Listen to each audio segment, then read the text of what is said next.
আসলে এখনো বিশ্বাস করতে পারছি না। তা আজকে আমাদের শো ছিল শেরেবাংলা ক্রিকেট স্টেডিয়ামে অদম্য বাংলাদেশ টি-20 ২০২৬ এর উদ্বোধনী অনুষ্ঠানে। স্টেজে ওঠার ৪-৫ মিনিট আগে এই ফোনটা আসে যে আমরা নাকি ২১শে পদক পেয়েছি।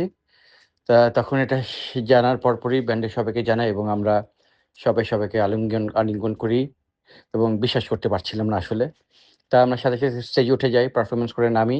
ফোন বন্ধ ছিল তখন। অনেকেই যোগাযোগ করার চেষ্টা করছিল। তারপর নামলাম। কথা হচ্ছিল আসলে এটা অন্যরকম একটা অনুভূতি, এটা প্রকাশ করতে পারব না। আসলে এটা শুধু আমাদের একার অর্জন নয়, এটা সকলের অর্জন। এটা আমাদের ফাউন্ডিং লাইন আপ থেকে এখন পর্যন্ত যারা কাজ করেছে, করছে, প্লাস এক্স মেম্বার যারা আছে, প্রত্যেকের এটা অর্জন। প্রত্যেকের পরিবারের অর্জন। আমাদের ফ্যান, ফলোয়ার, দর্শক শ্রোতা যারা আছে প্রত্যেকের অর্জন। যারা সাপোর্ট করে গেছে, করে যাচ্ছে, প্রত্যেকের অর্জন এটা। বাংলাদেশের ব্যান্ড মিউজিক ইন্ডাস্ট্রির অর্জন। এটা বাংলাদেশ আ মিউজিক ইন্ডাস্ট্রির অর্জন।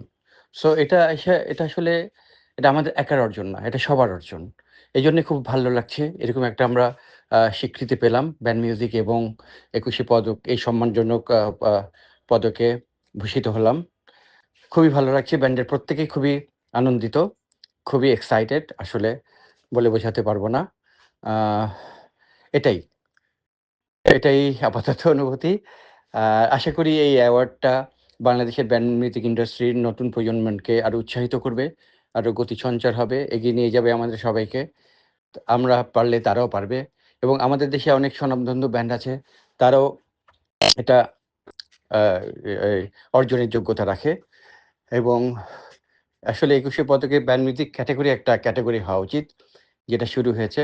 আসলে এটা খুবই আশাব্যঞ্জক এবং ভালো লাগার বিষয়। অনেক ধন্যবাদ।